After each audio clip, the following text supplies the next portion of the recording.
Participe conosco ao vivo no estudo desta lição em nossa escola sabatina online, todos os sábados às 9 da manhã pelo Zoom.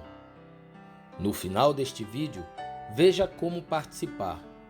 Você é o nosso convidado. Olá! É um prazer tê-lo aqui conosco novamente para estudarmos mais uma lição. Na lição de hoje, temos o título Método Cristão de Evangelismo. Nosso verso áureo, verso de ouro, declara: Fiz-me como fraco para os fracos, para ganhar os fracos. Fiz-me tudo para todos, para por todos os meios chegar a salvar alguns. 1 Coríntios 9, 22. Nós vamos ver como que na prática Paulo procurou agir dessa maneira, se adaptando às diferentes classes e aplicando diferentes métodos de evangelismo. A primeira pergunta nos diz assim: de que maneira muito mais pode ser realizado no evangelismo? Por que são aplicados diversos métodos? Temos aqui textos do livro Evangelismo, na página 69 e na página 106, que dizem o seguinte: muito mais seria realizado mediante o uso de mais tato e discrição na apresentação da verdade. Não nos esqueçamos de que diferentes métodos devem ser empregados para salvar diferentes pessoas. As classes de pessoas com que lidais indicam a maneira pela qual a obra deva ser realizada. Então, quanto tato precisamos ter ao falar com diferentes tipos de pessoas? Existem pessoas de todos os tipos, pessoas que vão precisar de uma abordagem mais franca, pessoas que vão precisar de mais delicadeza. Então, Paulo fala: fiz-me de louco para ganhar os loucos, fiz-me de sábio para ganhar os sábios. Então, uma pessoa vai precisar de um ensino talvez mais intelectual, mais sábio, outras pessoas vão precisar de uma forma mais simples, e tudo isso deve ser buscado por aquele que está ensinando. Então, muito interessante essa frase final, né? As classes de pessoas com que lidais indicam a maneira pela qual a obra deva ser realizada. Então, devemos buscar do alto sabedoria e discernimento do Espírito Santo para discernirmos o espírito das pessoas, de maneira a compreender o que cada pessoa, que mensagem ela tem que ouvir também.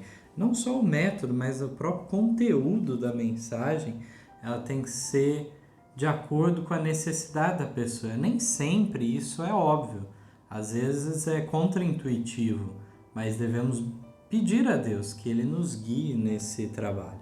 É preciso muita sabedoria.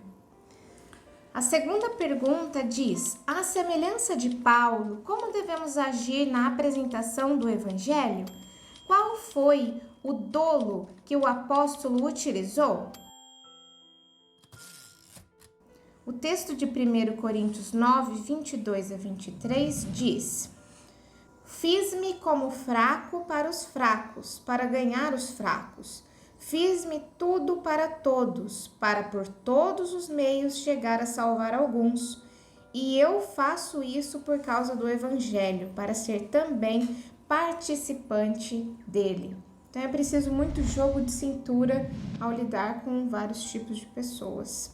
E o texto de 2 Coríntios 12, 15 a 16 diz: Eu, de muito boa vontade, gastarei e me deixarei gastar pelas vossas almas, ainda que, amando-vos, cada vez mais seja menos amado, mas seja assim. Eu não vos fui pesado, mas, sendo astuto, vos tomei com dolo.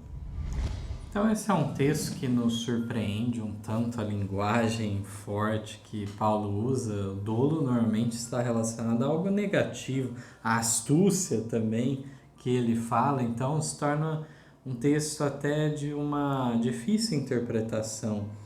Todo o contexto que Paulo vem trazendo nessa segunda carta aos Coríntios é de bastante reprovação àquela igreja. E ele trata de várias questões, defende o seu apostolado, ele também fala da necessidade deles serem liberais na doação de ofertas também, em favor das dificuldades que a Igreja de Jerusalém, principalmente, passava. E em meio a toda essa questão, Paulo relembra como tinha sido o trabalho dele entre eles, quando primeiro chegou a Corinto. E ele aqui está falando, então, que ele não recebeu nada deles, não foi pesado, mas também ele fala da forma com que ele agiu para alcançar os corações e dessa maneira eles chegarem à salvação. Então a nota aqui ela vai entrar um pouco mais no detalhe do que seria esse dolo. E o primeiro texto ele está no Evangelismo, na página 141. Diz assim: Irmãos, vós os que saís a trabalhar pelos que se acham presos em cadeias de preconceitos e ignorância, precisais exercer a mesma sabedoria divina manifestada por Paulo. Quando trabalhais em um lugar onde as almas estão apenas começando a remover dos olhos as escamas e a ver os homens como árvores andando, sede muito cuidadosos para não apresentardes a verdade de modo que desperte preconceito e feche a porta do coração para a verdade. Concordai com o povo em todos os pontos em que podeis coerentemente assim fazer. Vejam eles que amais sua alma e quereis, tanto quanto possível, estar em harmonia com eles. Se em todos os ossos e sorte se revelar o amor de Cristo, sereis capazes de semear a semente da verdade em alguns corações. Deus regará a semente lançada e a verdade germinará e trará fruto para a sua glória. Nossos pastores precisam mais da sabedoria que Paulo possuía. Quando saiu a trabalhar pelos judeus, não salientava ele primeiro o nascimento, traição, crucifixão e ressurreição de Cristo. Não obstante, serem estas verdades especiais para aquele tempo. Primeiramente, os levava passo a passo às promessas que haviam sido feitas acerca de um Salvador e as profecias que para ele apontavam. Depois de sobre elas demorar, até que as especificações eram distintas no espírito de todos, e até saberem que haviam de ter um Salvador, apresentava-lhes então o fato de já ter vindo esse Salvador. Cristo Jesus cumpriu todas as especificações. Este era o dolo com que Paulo apanhava as almas. Apresentava a verdade de tal modo que seu antigo preconceito não surgia para lhe cegar os olhos e perverter o juízo. Então temos mais um trecho agora do Evangelismo 227. Foi este o dolo que Paulo usou. Esta é a prudência da serpente e a simplicidade da pomba. Ao chegarmos a uma comunidade que está informada de nossa crença, não é preciso seguir este procedimento precavido, mas em todos os casos devem ser feitos esforços especiais para aproximar-se dos corações por meio de esforços pessoais. Evitai desprezar as igrejas. Não permitais que as pessoas tenham a ideia de que vossa obra é destruir, mas construir e apresentar a verdade tal como é em Jesus. Insiste muito na necessidade da piedade vital. Então, realmente, aqui a gente tem um vislumbre do que seria esse método, né? E também é importante destacarmos, aqui fala do preconceito, da ignorância religiosa em relação a certos pontos, e como que isso muitas vezes não permite nenhuma abertura, nenhuma entrada. E aqui nos fala que a questão de Jesus era a verdade presente daquele tempo, e temos a verdade presente para o nosso tempo. Não necessariamente será este o primeiro assunto, dependendo o ambiente, a localidade, deverá se começar por outras coisas. Não à toa, Ellen White fala de uma cunha de entrada para o trabalho, que seria a reforma de saúde, a obra médico-missionária, que traria essa oportunidade de então depois expor os sábados, os mandamentos e outros assuntos que alguns poderiam já de pronto rechaçá-los. Exatamente. A prudência, então, é a palavra-chave para esse método de evangelismo. Nós vemos que podemos usar pontos de concordância entre aquele que está levando e aquele que está recebendo.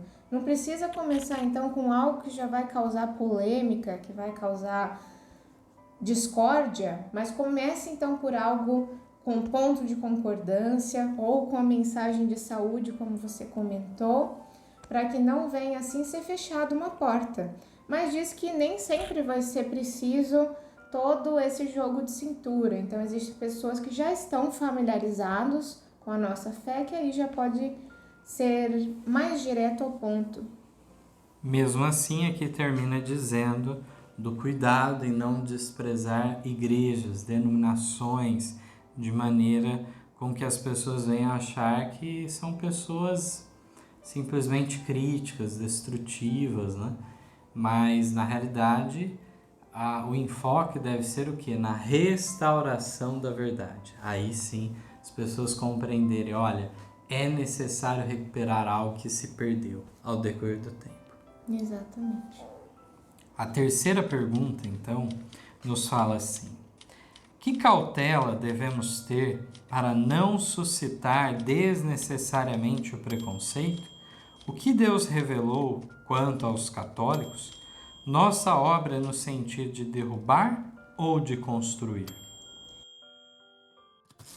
Temos aqui textos do livro Evangelismo que dizem o seguinte: não devemos, ao entrar em um lugar, criar barreiras desnecessárias entre nós e outras denominações, especialmente os católicos, de maneira que eles pensem que somos declarados inimigos seus. Não devemos suscitar preconceito desnecessariamente em seu espírito, fazendo ataques contra eles. Pelo que Deus tem me mostrado, grande número será salvo entre os católicos. Sede cautelosos em vossos esforços, irmãos, não ataqueis com demasiado vigor os preconceitos do povo. Não se deve sair do caminho para investir contra outras denominações, pois isto só cria um espírito combativo e cerra ouvidos e corações à entrada da verdade. Temos nossa obra a fazer, a qual não é derrubar, mas construir. Temos de reparar a brecha feita na lei de Deus. A obra mais nobre é edificar, apresentar a verdade em seu vigor e poder, e deixar que ela abra o caminho através de preconceitos e revele o erro em contraste com a verdade. Há perigo de que nossos pastores digam demasiado contra os católicos e provoquem contra si mesmos os mais fortes preconceitos dessa igreja. Muitas almas há na fé católica romana que olham com interesse a este povo, mas o poder do padre sobre seu rebanho é grande, e se, por seus argumentos, pode prevenir o espírito do povo para se manter afastado, de modo que, ao ser-lhe exposta a verdade quanto às igrejas caídas, não lhes dê ouvidos, ele certamente o fará.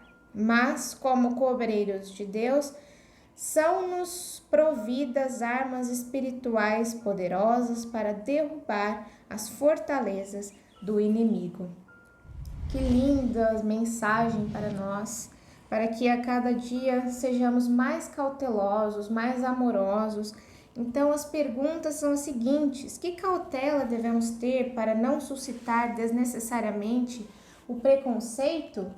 Então, justamente aquilo que já conversamos aqui, falar sobre pontos que não são discordantes e não criar barreiras desnecessariamente. Não precisa chegar a um ataque desnecessário, de forma desrespeitosa. Então, isso não deve ser feito.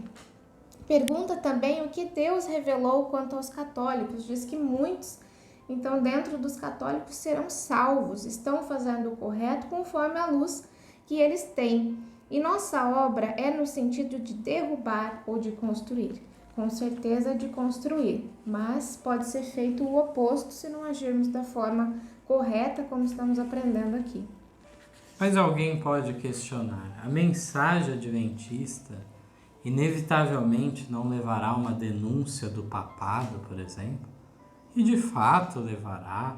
Existe a própria mensagem do segundo anjo, que tem a ver com uma denúncia em relação à Babilônia, não só mãe, mas as filhas também, e isso faz parte da verdade presente. Então, do que estamos falando, afinal? Há uma contradição entre as coisas ou não? Então, o que nós devemos entender aqui, Ellen White deixou muito claro: não ataqueis com demasiado vigor, não se deve sair do caminho para investir contra outras denominações. Quando nós falamos do papado, não é do ponto de vista de um ataque pessoal, não é porque eu fiquei ressentido, eu tenho ódio, não, é de um ponto de vista profético e histórico. Você, ao passar a sequência histórica do livro de Daniel, quando você chegar no capítulo 7 e tiver que explicar para a pessoa o que é o chifre pequeno que cuidaria de mudar os tempos e a lei, você vai identificar qual é aquele poder. Mas isso não soará de que forma? Um ataque gratuito. Você primeiro apresenta a mensagem. Agora, quando a gente inverte essa lógica e já começa na denúncia, antes de sequer apresentar a mensagem, como que isso dará certo? Não vai funcionar. Então também nós temos que ter todo um cuidado de compreender como que, por um lado, existe os aspectos negativos, mas também há aspectos positivos de outras denominações. Há pontos elogiosos, sim. E isso sempre a gente vai encontrar esses pontos em comum. Se por um lado o adventismo está mais relacionado com o protestantismo, por outro, o protestantismo também aceita o divórcio e novo casamento com muito mais facilidade, de maneira menos criteriosa do que o catolicismo procura fazer nessa área. E alguém pode dizer: não, então você está querendo uma doutrina católica ter na sua igreja? Não, de forma alguma. Isso é a doutrina da igreja primitiva cristã, a doutrina que o matrimônio é vitalício. E aí nós vemos que, se há uma proximidade nesse ponto, por que não explorar? Por que não engrandecer isso? Né? Devemos sim falar que é lamentável que igrejas que saíram de Roma, supostamente para fazer uma reforma, diminuíram a sacralidade do casamento. Então, tudo isso a gente pode trabalhar. O inverso também vale para outras questões. Nós temos a questão das imagens e assim por diante. Então, tudo isso deve ser trabalhado com sabedoria e sempre com esse destaque para a verdade, como tem sido dito aqui, né? Exatamente. Vamos à quarta pergunta. De que maneira a verdade deve ser proclamada? Qual a melhor forma de expor a falácia do engano? Evangelismo 576 declara: importa fazerem-se decididas proclamações. A respeito dessa espécie de trabalho, porém, sou instruído a dizer a nosso povo: sede cautelosos. Ao apresentar a mensagem, não façais investidas pessoais a outras igrejas, nem mesmo à católica romana. Os anjos de Deus veem nas diversas denominações muitos que só podem ser alcançados com a maior precaução. Sejamos, portanto, cuidadosos com nossas palavras. Não sigam nossos pastores os próprios impulsos em acusar e expor os mistérios da iniquidade. Sobre esses temas, o silêncio é eloquente. Muitos se acham enganados. Falai a verdade em tons e palavras de amor. Cristo Jesus seja exaltado. Apegai-vos à afirmativa da verdade. Nunca deixeis o caminho reto traçado por Deus no intuito de fazer um ataque a alguém. Esse ataque poderá causar muito dano, mas nenhum bem. Poderá extinguir a convicção em muitos espíritos. Deixai que a palavra de Deus, que é a verdade, conte a história da incoerência dos que se acham no erro. Não se pode esperar que o povo veja imediatamente a vantagem da verdade sobre o erro que tem acariciado. O melhor meio de expor a falácia do erro é apresentar as provas da verdade. Isto é a maior repreensão que se possa dar ao erro. Dissipai a nuvem de obscuridade que paira sobre o espírito, refletindo a brilhante luz do sol da justiça. Então, mais conselhos aí enfatizando o que a gente tem já declarado. E aqui eu queria só pontuar que anjos de Deus veem nas diversas denominações pessoas que só poderão ser alcançados se for feito grande precaução, a maior precaução em relação a isso. Então aqui trouxe mais um adendo, que foi a questão de como falar. Às vezes você vai falar, vai ser enfático naquele ponto, mas vai falar com amor. Tudo importa nessa hora. O tom da voz, a expressão facial, a expressão corporal, tudo isso deve ser do nosso interesse e de nossa precaução. Então vamos para a quinta pergunta. Que reprovação a mensageira do Senhor enviou aos editores de uma revista? Aqui temos um texto agora do Conselho aos Escritores e Editores, página 43. Irmãos, sinto-me entristecida quando vejo tantos ataques desferidos contra os católicos. Preguemos a verdade, mas refreemos palavras que manifestem um espírito áspero, pois tais palavras não podem ajudar ou esclarecer a ninguém. O Eco é uma revista que deve ser amplamente disseminada. Nada façamos que lhe prejudique a venda.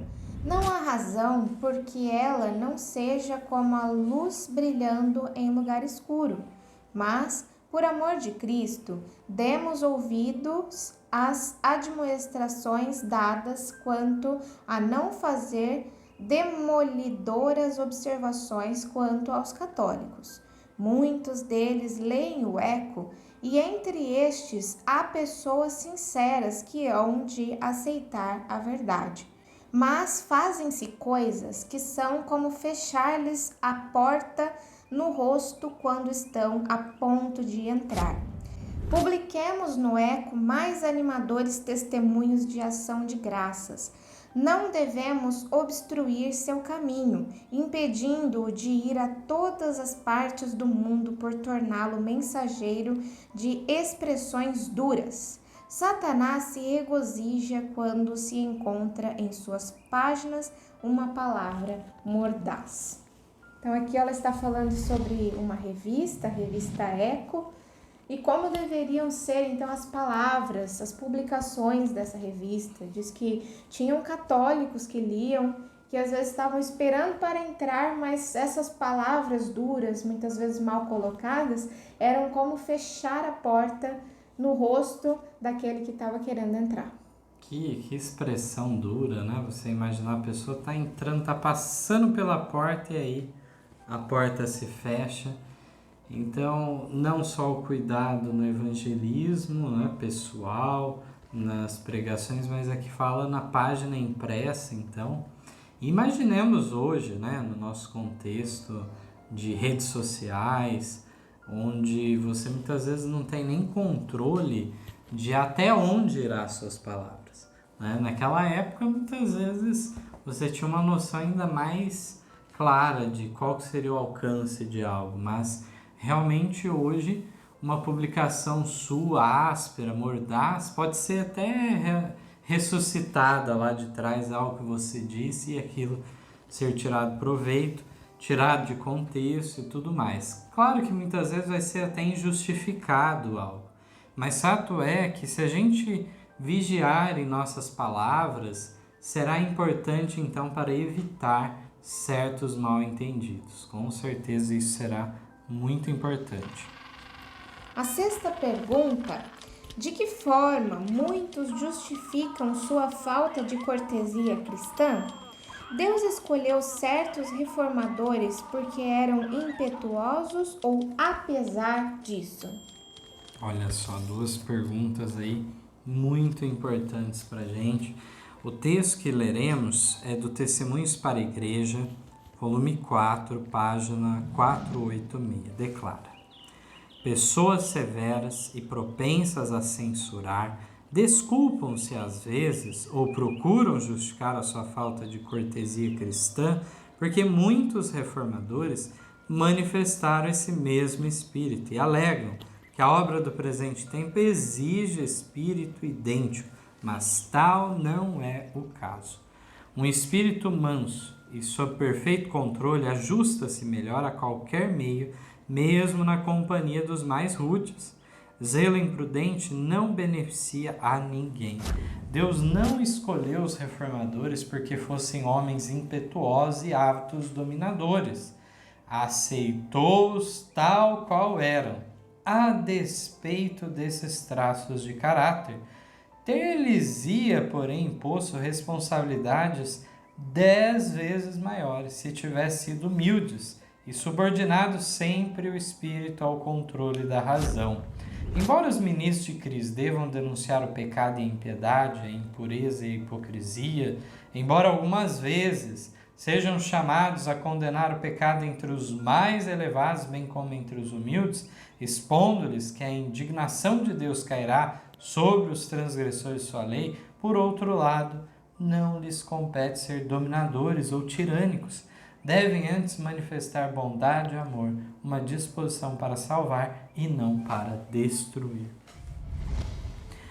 Quanta coisa a gente aprende na leitura de um parágrafo desse, né? Poderíamos aqui longamente nos deter. Mas respondendo à primeira parte, então, de que forma muitos justificam sua falta de cortesia cristã?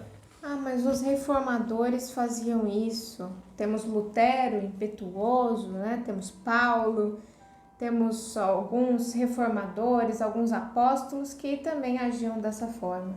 Então, também posso fazê-lo. Mas aí vem a resposta, né? Dizendo que, olha, Deus usa instrumentos falhos, defeituosos, com traços de caráter a ser melhorados.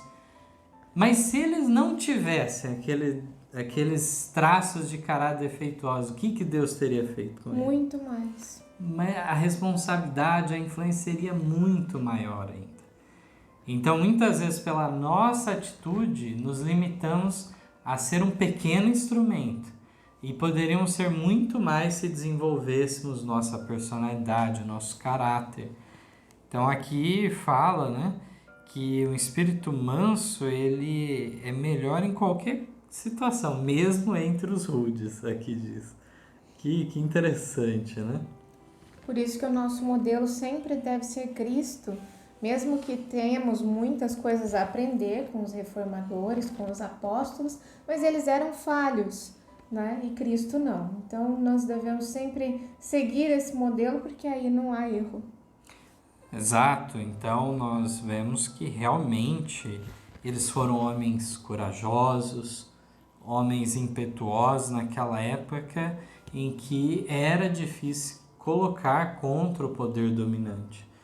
Porém, foram muitas vezes ao excesso, não deixaram que a razão controlar. Foram feitas palavras ásperas, duríssimas. E existe um outro fator que nós poderíamos analisar aqui ainda, que é cada época tem um tipo de comunicação também.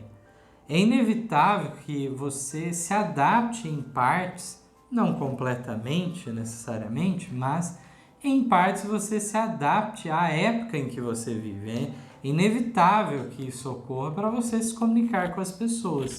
Então, muitas coisas que eventualmente lá no século XVI poderia ser algo mais natural de ser feito, certas palavras, certos linguajares não são apropriados para esse tempo. Tudo isso a gente deve pesar na hora de analisar tudo isso. E aqui diz, por outro lado, um ponto da denúncia, né, do pecado, da hipocrisia, que algumas vezes seremos chamados a condenar o pecado de maneira mais vigorosa. O problema é quando a pessoa acha que toda hora é o momento de fazer isso. Então, tudo tem uma situação devida para a realização. E muitas vezes pessoas que não têm culpa levam um ataque e aqueles que precisavam de uma palavra mais vigorosa, muitas vezes ficam sem a repreensão. Muito bem colocado essa sua colocação sobre saber a época, né? Mas eu iria mais longe, mesmo de um país para o outro, de um estado para o outro. Às vezes existem, então, costumes diferentes, e se você agir da forma que agiria aqui em outro país, às vezes não vai ser o correto, né? E vice-versa. Então, é preciso muita cautela. É verdade, questões culturais que a gente não pode ignorar, chegar e falar, não vou dar atenção. Precisa saber, precisa estar ciente. Então agora a 7ª pergunta continua dizendo assim: por que nosso Supremo Mestre escolheu a Judas e Pedro? Aqui no quarto testemunho para a igreja, na página 486, diz: a longanimidade de Deus ensina aos pastores e membros da igreja que aspiram ser cooperadores de Cristo lições positivas de paciência e amor. Cristo associou Judas e o impulsivo Pedro a si, não porque Judas fosse cobiçoso e Pedro impetuoso, mas para que dele, seu grande mestre, aprendessem a ser semelhantes a ele, desinteressados, mansos e humildes de coração. Jesus descobriu traços bons nesses homens. Judas possuía talento financeiro e podia ter sido de grande utilidade à igreja se tivesse aceitado a lição que dava Cristo, repreendendo todo egoísmo, fraude e avareza, mesmo nos negócios de pouca importância. Essas lições foram muitas vezes repetidas. Quem é fiel no mínimo também é fiel no muito. Quem é injusto no mínimo também é injusto no muito. Que linda nota! Então, falando que Deus aqui escolheu Pedro e Judas, não por causa dos defeitos deles, apesar dos defeitos, mas para que, aprendendo de Cristo, eles pudessem mudar aqueles maus hábitos que eles tinham. Sabemos que no caso de Judas não deu certo, porque ele não aceitou o que Jesus lhe falava, as admoestações de Jesus, mas no caso de Pedro foi bem sucedido. Interessante, porque na prática, muitas vezes os dons, os talentos que Deus dá a alguém, aqui foi falar de Judas, né? O talento financeiro, a perspicácia dele. E o talento, ele tanto pode ir para o lado do vício, como para o lado da virtude. Então, o que define é a pessoa recebe de Deus o dom, o talento, e a pessoa pode desenvolver para o bem ou para o mal, para o vício ou para a virtude. Isso vai depender da pessoa. Judas teve a oportunidade de ter o caráter refinado. Infelizmente, ele não aprendeu, porque ele estava numa condição de que achava que Jesus até mesmo tinha que aprender com ele. Então, aí ficava difícil mesmo. Vamos à 8ª pergunta. De que forma devemos ser reformadores em nosso tempo? Temos aqui 3 trechos do Testemunhos para a Igreja, volume 6, na 142, 144 e 151. Declaram o seguinte: cumpra entrar nas reformas com alma, coração e vontade. Os erros podem estar encanecidos pela idade. Esta, porém, não torna o erro verdade, nem a verdade erro. Nunca, ainda que seja por um momento, deve ser dada a alguém a impressão de que lhe seria proveitoso ocultar sua fé e doutrinas diante do povo incrédulo do mundo, temendo não ser tão altamente estimado se seus princípios forem conhecidos. Cristo exige de todos os seus seguidores confissão aberta e corajosa de sua fé.